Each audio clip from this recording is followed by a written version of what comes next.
everyone, my name's Dr. Sheila Kanani and I've written Can You Get Jellyfish in Space for World Book Day 2024. I absolutely love reading, obviously, who doesn't?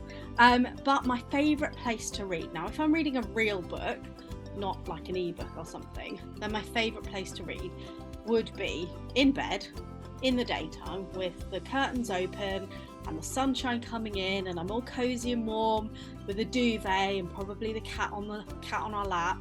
Maybe some of my family members are with me, but they're also reading and it's nice and peaceful. Got a cup of tea next to me. If I'm not in bed, then on one of our sofas, but I like the idea of having the cat and the cup of tea and the sunshine as well.